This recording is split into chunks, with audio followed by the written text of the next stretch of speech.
salamat sa hapon ito, sa panibagong pagkakataon ng Panginoon ay ang pakikinig at pag-aaral ng Panginoon sila. Salamat Panginoon sa mga biyaya. Mula kaninang umaga at ngayong Panginoon ay muling tumigil ako sa dako rito upang magpulis yung dakilang pangalan. Pagtawarin niyo po kami sa aming mga pagkakasalang nagawa. Tinisin niyo kami sa iyong harapan, sa aming pag-aaral ay patnubayan kami ng banal na Espiritu, unawaan namin ng mga katotohanan at ang yaman ng iyong salita, Panginoon. Sawayin niyo po lahat ng buwang masama at wala po ibang maluwalhati kundi dakilang pangalan ng Panginoon. Ito po ang dalangin sa pangalan ng Panginoong Jesus. Amen. Naglaro sa almost 40 degrees Celsius heat index ang temperatura nitong mga nakaraang araw. Lahat tayo ay naramdaman ang init na ito. At hanggang ngayon ay nararamdaman pa rin natin. Sa katunayan ay wala ka na yatang taong makakausap na hindi niya sasabihin ang init ng panahon na ating nararanasan.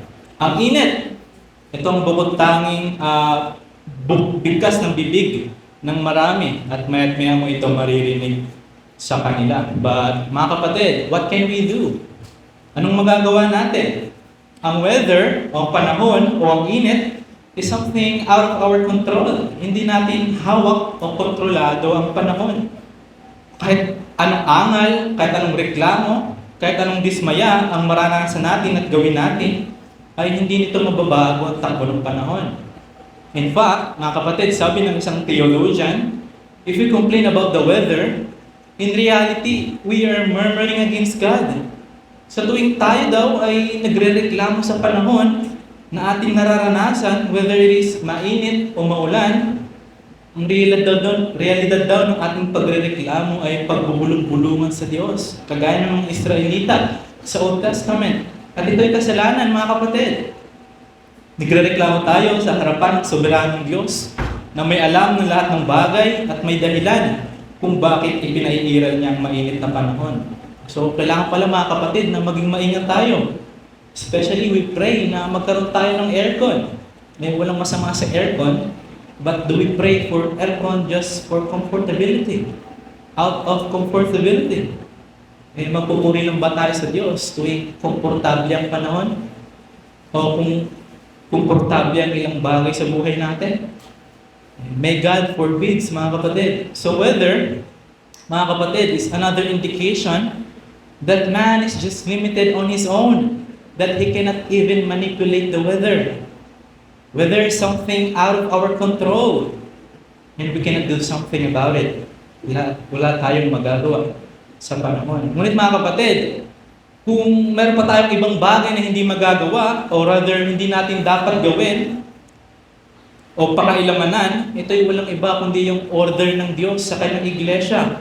Wala tayong dapat gawin, wala tayong dapat pakialamanan sa order ng Diyos sa kanyang iglesia, dahil ito'y utos ng Diyos, ito'y itinalaga ng Diyos, at disenyo ng Diyos sa kanyang iglesia, na makikita natin sa sulat ni Apostol Pablo kay Timothy. Kaya I invite you mga kapatid to open your Bible sa libro o book of 1 Timothy. 1 Timothy chapter 1 verse 12 to 17. 1 Timothy chapter 1 verse 12 to 17. Ako na lang pong babasa. Sundan niyo na lamang ang mga mata. At babasahin ko ito sa English Standard Version.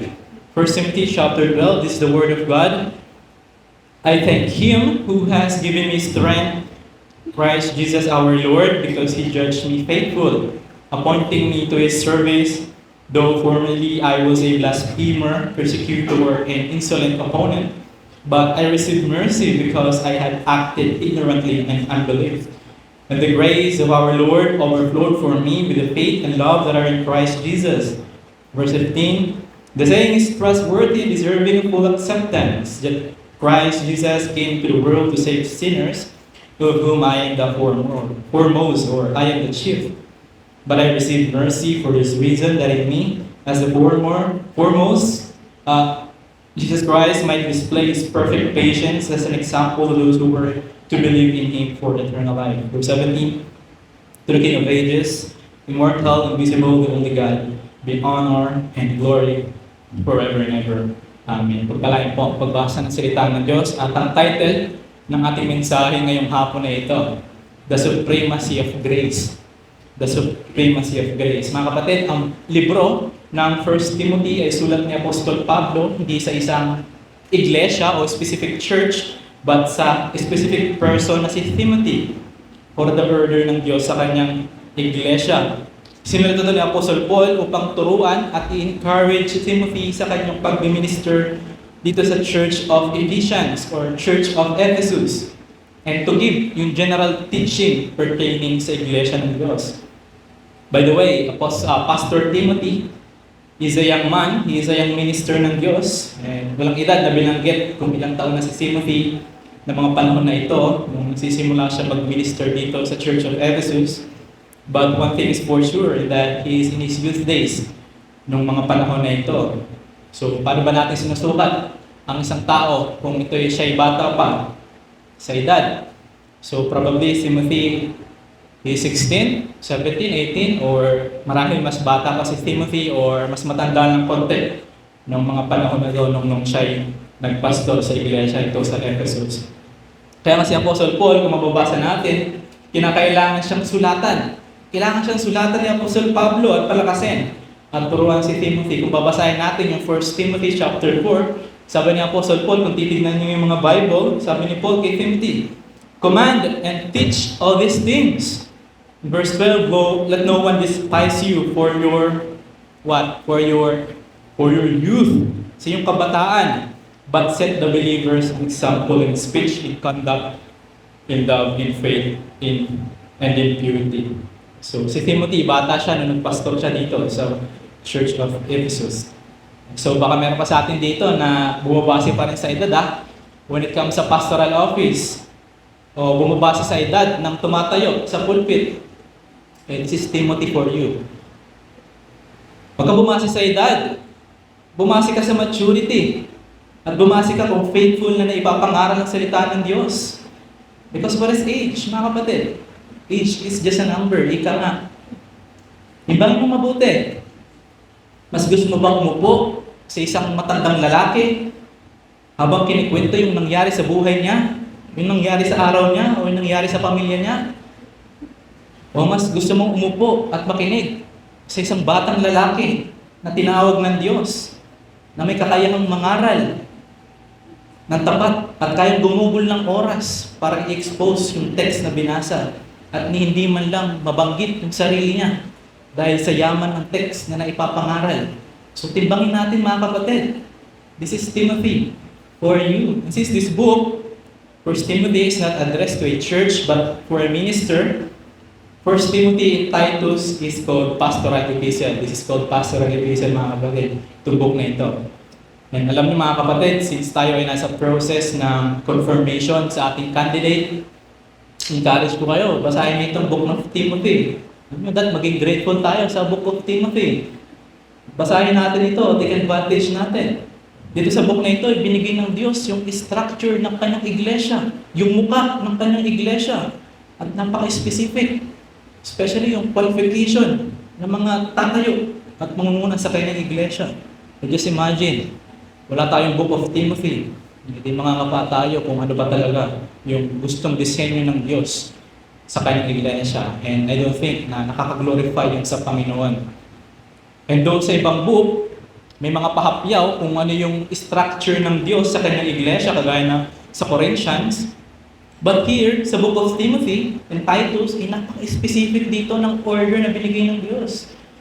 So read, mga kapatid, given the fact na magkakaroon tayo ng confirmation this June, this book of Timothy is for you. Is for us. And another background sa book na ito, sinulat ito ni Apostle Paul para itama yung mga maling katuruan, yung mga maling practices na pumapasok sa iglesia ng Ephesus. And just to name yung mga problema dito sa church na ito, na dapat pangunahan ni Timothy, is the teaching of Gnosticism and Judaism. And yung usurpation ng mga women sa eldership over na men sa church. May issue ng apostasy, may issue ng support sa mga elderly sa church, and yung servant and master relationship. So this book of Timothy had a very wide topic, but we will just focus on our passage this afternoon. And ang context ng ating passage na binasa, which is 1 Timothy chapter 1, verse 12 to 17, it simply talks about Paul's own soteriology. Paul's doctrine of salvation. He is talking about his conversion o kung paano siya ligtas. Again, sinulat ito ni Apostle Paul para ibigay yung tamang disenyo ng Diyos sa kanyang iglesia. Mula sa doktrina o yung aral na dapat lamang paniwalaan sa loob ng iglesia at kung ano yung tamang pagkakabahagi sa iglesia ng Diyos. At nandito tayo ngayon sa kung ano ang dapat na doktrina na nasa loob lang dapat ng iglesia ng Diyos. Sa mga naunang talata, here in chapter 1, in-address dito ni Apostle Paul ang issue tungkol sa Gnosticism and Judaism. Yung mga Gnosticism o yung Gnostics, mga kapatid, sila yung mga nagtuturo that all matter is evil and only the Spirit is good. They teach na para ka ma-deliver sa evil, you have to be delivered from your own body and everything fleshly o makalaman. And the way to that is through a special revelation sa iyong kaluluwa na magliliwanag sa loob mo. Some kind of hidden special knowledge. Because yung Greek word ng gnosis is knowledge. That is why they are called Gnostics. And they teach Gnosticism. They believe sila yung mga elite, mga superior Christian, for they have special revelation or knowledge. But yung special knowledge na meron sila, na kiniklaim nila, kung mababasa niyo yung mga sinabi ni Apostle Paul, yung knowledge na meron sila is just in vain. It has no bearing in Christian life. And just full of speculation and suggestion na may be appealing nga, but had no value in Christian life, mga kapatid. And just to give you an example, yung ano yung tinuturo nila is this. Subject ba yung mga anghel sa Sabat? Subject ba yung mga anghel sa Sabat? Appealing yung question. Oo nga no, subject ba yung mga anghel sa Sabat? Sumasamba ba sila sa araw ng linggo? But si Apostle Paul sabi dito, walang kwenta. Yung mga ganyang bagay. It had no bearing. It has no bearing sa Christian life. In fact, yung belief ng Gnosticism is a heresy because it contradicts yung incarnation of Christ. And Judaism, kung mababasa niyo dyan, si Paul, muli niya na namang binanggit yung law. Sabi ni Paul, di ba? The law is good if it is used lawfully. Kahit kinakalaban niya naman dito, yung mga Judaizers, and we're already familiar sa group of people na ito. Lagi natin itong tinatalakay sa Galatians, sa series ni Brother John. Mga Judaizers, sila yung mga natuturo na bago kang maligtas, dapat yung i-perform mo muna yung some part ng Torah, o yung mga ceremonial law ng mga Jewish people. Hindi sapat ng biyaya, hindi sapat si Christ. Dapat mo munang gawin ito at dapat mo munang gawin niya. Sa ating text dito, makikita natin yung unang bagay na binigyan linaw ni Apostle Paul, walang iba kundi yung gospel o yung magandang balita. Sa mga previous verses before this verse 12, kung babasahin nyo, makikita nyo doon yung mga maling pananaw patungkol sa kaligtasan ng tao. But padating dito sa verse 12, which is our verse, ito binigyan linaw ni Apostle Pablo by his own experience of conversion. Ito makikita natin mga kapatid kung gaano ka-vital ang ebanghelyo o yung gospel, yung right gospel, biblical gospel sa iglesia ng Diyos. Na kinakailangan itong unahin ni Apostle Paul. Na kailangan niyang i-address kaagad at ipaalala sa Church of Ephesus. Ito makikita natin kung gaano kabigat, kung gaano ka-dramatic yung expression ni Apostle Pablo dito. Na kung hindi magiging mabiyaya ang Diyos sa Kanya o sa atin, ay hindi tayo magtatamo ng kaligtasan. Mga kapatid, kaya ang ating mensahe ay kinuha ko rin dito. This is our message this afternoon. Biyaya, ang bukod tanging dahilan kung bakit may Kristiyano. Biyaya, ang bukod tanging dahilan kung bakit may Kristiyano. Mayroon lang tayong tatlong bagay na titignan dito at mabilis lamang po ito. Unang bagay, kung hindi dahil sa biyaya. Kung hindi dahil sa biyaya. In verse 12, sabi ni Apostle Paul, I thank Him who has given me strength, Christ Jesus our Lord, because He judged me faithful, appointing me to His service. Ito makikita natin yung thanksgiving ni Apostle Pablo. Thanksgiving ni Apostle Paul ang pag-appoint sa kanya ng Diyos bilang isang lingkod. He is thankful dahil tinuring siya ng Diyos na maging karapat-dapat na maglingkod sa Diyos.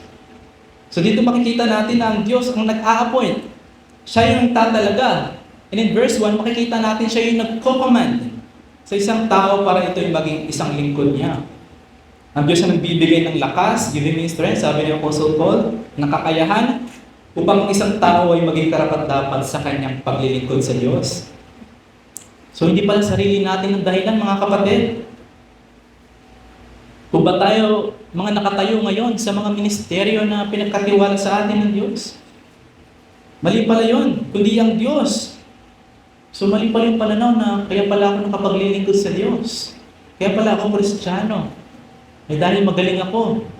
Dahil worthy ako sa office na ito, sa title na ito, sa panawagang ito. Kagaya ng tingin ng marami. No, mga kapatid, sabi ni Apostle Paul. Dahil in verse 13, sabi ni Apostle Paul, though formerly I was a blasphemer, persecutor, and insolent opponent, but I received mercy because I had acted ignorantly in unbelief. So makikita natin background ni Apostle Pablo that he is a radical sinner. Nalilabas-tanganin niya ang pangalan ng Diyos. Inuusig ang iglesia ng Diyos. At walang pakundaang nilalait ng Diyos. Ito makikita natin yung background ni Apostle Paul na walang maganda. There is nothing lovely sa kanyang pagkatao before siya maging Kristiyano.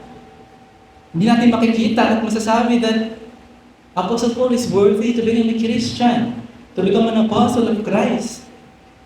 No. In fact, mas maganda pa nga yatang sabihin natin na si Apostle Paul deserve yung impyerno.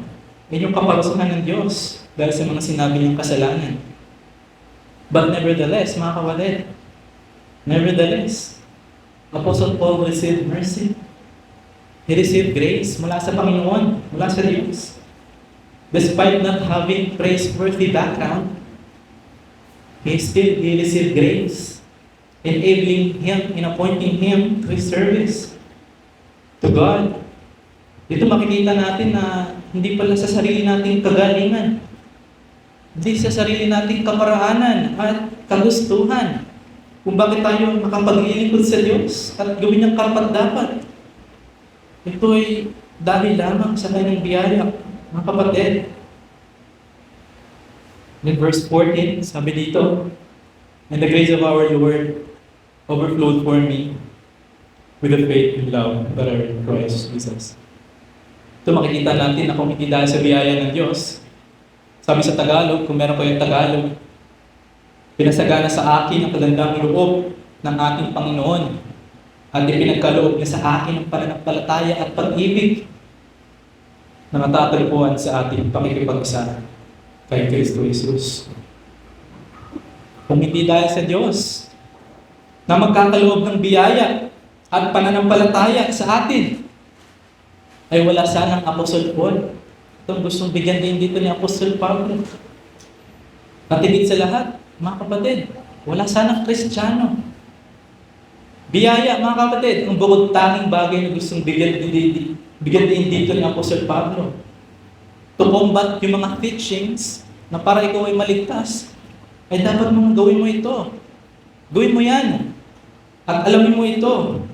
Alamin mo yung bagay na yan. Kagaya ng mga Gnostics at Judaizers. So Apostle Paul make this statement, testimony of his own, na kung hindi dahil sa biyaya ng Diyos, kung hindi magiging mabiyaya ang Diyos sa atin, tayo na ang pinakamiserableng nilalang sa balat ng lupa. Because what just gives to us ay ang pood ng Diyos na nananahan sa atin. Pagpurihin ng Diyos, mga kapatid, dahil sa kanyang nag-uumapaw na biyaya, kagaya ni Apostle Pablo, tayo ay tinuring niyang karapat-dapat na maglingkod sa Kanya bilang mga Kristiyano, bilang mga anak niya. Hindi dahil sa ating kagalingan, tandaan natin palagi. Hindi dahil sa ating kaparaanan at kagustuhan, kundi tanging sa biyaya ng Diyos na binigyan tayo ng kakayahang papaglingkod sa Kanya at binigyan tayo ng pananampalataya na paniwalaan ng Kanyang mga salita ay totoo at hindi nagkakamali. Tanging sa biyaya. Mga kapatid, pangalawang bagay na ating titignan ay yung persona ni Kristo. Verse 15, sabi dito, The saying is trustworthy and deserving of full acceptance that Christ Jesus came into the world to save sinners, of whom I am the foremost, of whom I am the chief. Here in verse 15, makikita natin ang persona ni Kristo. Sa Tagalog, sabi dito, totoong pahayag na ito na dapat paniwalaan ng lahat. Si Kristo Jesus ay dumating sa sanlibutan upang iligtas ang mga makasalanan. At ako ang pinakamasama sa kanila. Si Kristo Jesus ay dumating sa sanlibutan. Mga kapatid, again, yung heresy na pumasok sa Church of Ephesus is yung teaching ng Gnosticism. Yung teaching nila is all matter is evil and only the Spirit is good. And yung teaching na ito ng Gnosticism is contradiction ito hindi ito sumasang-ayon sa incarnation ni Christ. Because si Christ, nung nandito siya sa lupa, He lived a sinless life, mga kapatid. Hindi nagkasala si Christ nung nandito siya sa lupa, kahit nasa form siya ng flesh. At hindi ito pinaniniwala ng mga Gnostics because they believe that all matter is evil. Na lahat ng ating hahawakan, lahat ng ating natitignan, ay masama o evil. At malaking problema ito. Dahil kung si Christ ay hindi siya sinless, kung may makasalanan si Christ, hindi magiging acceptable sa Diyos yung sakripisyo niya. Because ang standard ng Diyos ay perfection. Mga kapatid, because He is perfect. So si Apostle Paul, sinabi niya ito para i-refute yung teaching ng Gnosticism that Christ really came here into the world and lived a sinless life to save sinners. At kung maalala nyo nga, sa book of 1 John, ito rin yung mga kinakalaban, yung kinokombat ng Apostle John. Yung mga Gnostic din. But Apostle John refute yung teaching ng mga Gnostics by saying, sa panimula pa lang ng kanyang letter, sa 1 John chapter 1 verse 1, sabi ni John, sa una pa lang niya sinabi, that which was from the beginning, which we have heard, which we have seen with our eyes, which we have looked upon and have touched with our hands, concerning the Word of God. Dito, pinuprove ni Apostle John that si Jesus Christ really came here into the world. So si Apostle Pablo, sinabi niya ito to give emphasis to the person and work of Christ para sa kaligtasan ng mga makasalanan. That Christ really came to this world in the form of a baby and lived a sinless life on your behalf, mga kapatid. At siya'y namatay and He died. So you don't have to die. Because Christ came to save sinners. Verse 16, but I received mercy for this reason, that in me, as the foremost or as the chief of sinners, Jesus Christ might display His perfect patience as an example to those who were to believe in Him for eternal life. Here in verse 16, makikita natin ang biyaya pa rin ng Diyos. Na even yung pinakamasama, the foremost of all sinners, the chief of all sinners, na si Apostle Pablo, ay naligtas. Hindi dahil worthy si Apostle Pablo na maligtas, tanging sa biyaya lamang ng Diyos. Para ang isang pinakamasamang makasalanan ay maligtas. Only by grace, mga kapatid.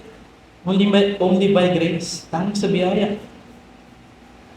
At kung si Apostle Pablo, na pinakamasamang makasalanan, ay kayang maligtas dahil sa biyaya ng Diyos, ano pang kasalanan sa buhay natin? Ang tingin natin hindi mapapatawad ng Diyos.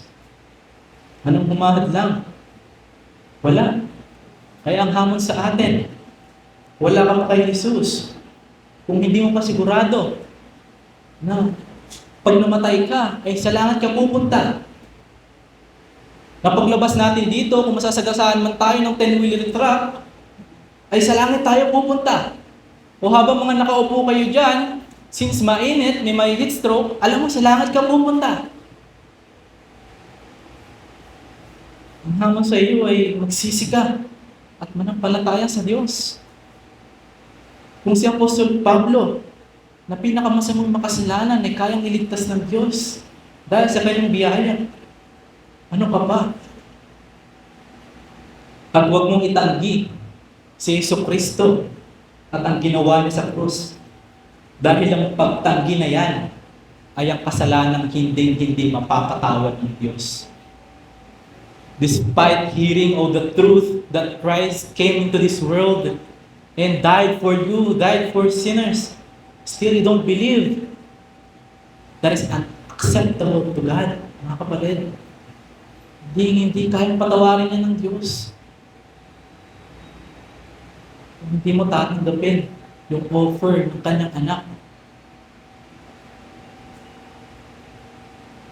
Pangatlong bagay natin titignan, pagpupuri sa Diyos. Verse 17,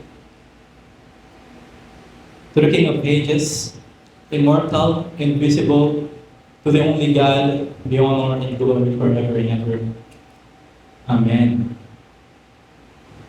Here in verse 17, makikita natin ang response ni Apostle Paul after relying yung mga truth na sinabi niya pertaining sa kanyang soteriology o yung his doctrine of salvation. Ito ay katulad lang sa verse 12. Apostle Paul starts with thanksgiving and he ends with thanksgiving. He ends with doxology. He ends with worship to God o pagpupuri sa Diyos. Pagtapos niyang makita na siya'y lubhang makasalanan, ngunit kinhabagan ng Diyos, ito'y magdudulot. Walang iba kundi ang pagpupuri at pasasalamat sa Diyos. Kagaya ni Apostol Pablo, sabi niya, to the King of ages, immortal, invisible, to the only God, be honor and glory forever and ever. Amen. Mga kapatid, yung conversion ni Apostle Paul, lagi natin tandaan, is no different sa conversion na naranasan natin. Mas majestic nga lang yung kay Apostle Pablo kasi nakita niya ng actual si Christ. Mas majestic lang. But yung principle na nakapaloob para ang tao ay maligtas, walang pinagkaiba yung kay Apostle Paul at yung sa atin. Mga kapatid, na dapat maunawaan natin na tayo masama at makasalanan. Patay sa kasalanan at walang magagawa sa ating mga sarili. Ngunit kinhabagan ng Diyos. At dahil sa habag ng Diyos, ay napakalaki ng habag ng Diyos.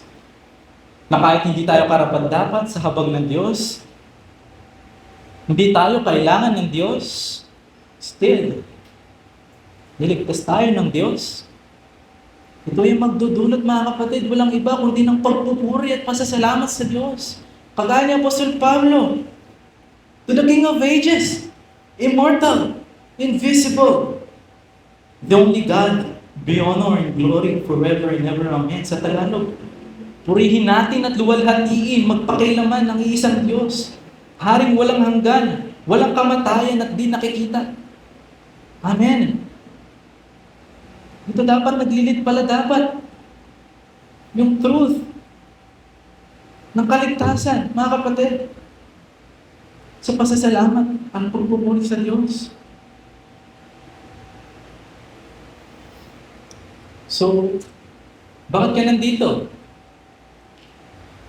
Bakit hindi yung kapitbahay mo? Bakit hindi yung katrabaho mo dapat yung nandito? O yung kaklase mo? Bakit ka nagsasakripisyo sa pagpunta dito? Imbis, pwede ka naman kumita ng pera. Pumasok na lang sa trabaho. O kaya magliwaliw ka na lang dyan sa labas. Bakit ka nandito ngayon? Dahil gusto mo? I don't think so. But kung sasabihin mong tang sa biyaya ng Diyos, kaya ka nakaupo dyan, nakikinig. Therefore, I agree sa iyo, kapatid. Tanging sa biyaya. Yan nawa yung tumatang sa puso at isip natin, mga kapatid. Tanging sa biyaya. Bakit ako naligtas? Tanging sa biyaya. Bakit ako makapagpapatuloy? Tanging sa biyaya. Therefore, mga kapatid, this truth should boost our doxology and worship to God like Apostle Paul. that it is not your right to be a Christian or even to be here if we're not sa biyaya ng Diyos, ay hindi mo gugustuhin ng Diyos. Hindi natin gugustuhin ng Diyos. Di ba mas masarap magpuri sa Diyos na kung bakit tayo nandito? Dahil naging mabiyaya ang Diyos sa atin. Alam niyo mga kapatid, yung biyaya ng Diyos, ito talaga yung nag-persuade sa akin na mag-agree o mag-adhere sa doctrine of Calvinism. Bakit ako naniniwala sa Calvinism? Bakit ako persuaded na ang kaligtasan ay sa biyaya lamang? Simple lang. So that I could glorify God in my salvation. At ang malaman na kaya tayo naligtas ay dahil lamang sa biyaya ng Diyos, ay dahil naging mabiyaya pa rin talaga ang Diyos sa atin na ipaunawa yung katotohanan na yun. If we're not sa biyaya ng Diyos, mga kapatid, I wonder, nasaan kaya tayo ngayon? And this truth is an unnegotiable truth na pwede na lang natin basta ibahin o pakailamanan o walain sa iglesia ng Diyos. Since it is a pastoral epistle, that salvation is by grace alone, through faith alone, in Christ alone, Christ alone.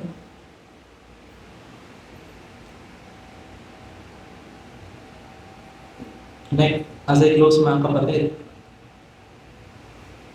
this book of Timothy has been wrote to Timothy para sa iglesia ng Diyos. Sinulat ito ni Apostle Paul dahil yung mga tao dito sa Ephesus, pag ang usapan ay ang gospel o mabuting balita, they find it boring. Naboboring na sila kapag gospel na naman ang papangalan. They find it boring and not appealing anymore. Kumbaga kung may magtiteach ako ng gospel, may mga tulog dyan. May mga tulog ba dyan? O kaya lumilipad ang isip. They find it boring and not appealing anymore. Yung mga Gnostics na ito. That is why yung mga Gnostics na ito, sabi ng Apostle sa chapter 1, sa mga naunang verses, they spend more time sa mga fables and endless genealogies na more intellectual, mas intellectual, at mas appealing. This is a warning para sa ating mga kapatid. Every time ba na mayroong proclamation ng gospel, do you also find it boring and not appealing anymore?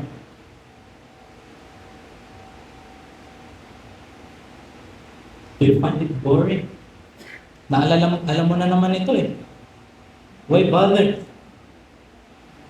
Hindi na ba natin nakikita ang need natin sa gospel, sa ebanghelyo? Masyado na ba tayo dito magagaling at hindi na natin kailangan ng ebanghelyo ng ating Panginoong Hesus? Hindi na ba natin kailangan ng gospel? At ang pag-aaralan lang natin yung mga intellectual na bagay. Mas appealing yun. Mga kapatid, this is both warning and reminder na maybe di man ito lumabas sa ating mga bibig. But practically, nasaan ka kapag may proclamation ng gospel? Nasaan ka tuwing nagsiselebrate tayo ng Lord's Supper?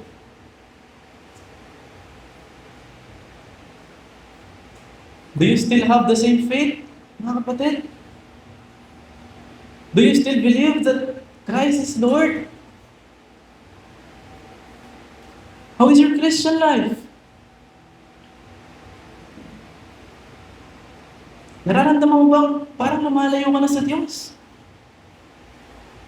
Then this is the gospel. A reminder for every one of us that everything in this life will soon come to pass. Only what's done for Christ will last. That is what we celebrate. tuwing nagpapartake tayo ng Lord's Supper. Tinatanong ka nito kung, do you still have the same faith? Do you still believe that Christ is Lord? Problema sa atin, minsan masyado na tayong magaling. At tulad ng mga Gnostics na ito, they find gospel boring. Because hindi naman talaga nila naiintindihan ng gospel.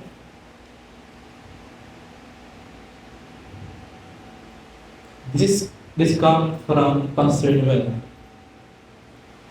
Corinthian Church was a cosmopolitan city with a plenty of talkers, mga magagaling magsalita bilang kanilang mga trabaho. There are rhetorics na magaling, eloquent talks, at meron din mga philosophers sa Corinth.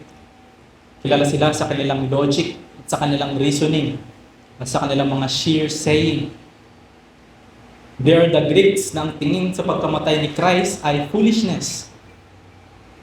At meron din mga Hudyo na ang tingin sa pagkamatay ni Christ ay scandalous. Batid na natin ang sinabi ni Apostle Pablo sa 1 Corinthians chapter 2 verse 1 to 5. I invite you to open your Bible to 1 Corinthians chapter 2 verse 1 to 5. Dito tayo magtatapos. 1 Corinthians chapter 2. And I, when I came to you, brothers, did not come proclaiming to you the testimony of God with lofty speech or wisdom. For I decided to know nothing among you except Jesus Christ and Him crucified. And I was with you in weakness and in fear and much trembling, and my speech and my message were not in plausible words of wisdom, but in demonstration of the Spirit and of power, so that your faith might not rest in the wisdom of men, but in the power of God. Tayo po'y manalangin. Panginoon, salamat po sa inyong mga salitang na ipangaral na ihayag ngayong hapon. Salamat sa mga katotohanan nito. Salamat sa mga pagsaway. Salamat sa mga hamon, Panginoon, ng salita. O Diyos, patuloy kang maging mabiyaya sa amin. Maging mabiyaya sa bawat isa, sa aming paglakad, sa aming buhay Kristyanismo. Huwag kaming umasa sa aming mga kagalingan, Panginoon. Lagi mong ipaalala na tanging sa biyaya. Therefore, if it is only by grace, we have to be grateful, Panginoon. We have to be serious sa aming pagpupuri sa iyo. Wala ni Apostle Paul, that he ends with doxology, Panginoon. After knowing yung mga truths, that he is not worthy na iligtas mo kung hindi dahil sa inyong biyaya, Panginoon. Buhay, maging mabiyaya kang patuloy sa inyong iglesia, ipaalala mo ang katotohanan ito. Very vital sa inyong iglesia, Panginoon. Patuloy, Panginoon, na walang ibang naitaas at naliwalhati. Hindi yung dakilang pangalan lamang. Kunin ka, Panginoon, luwalhati ka. Ito ang nilalangin sa pangalan ng Panginoon Jesus. Amen.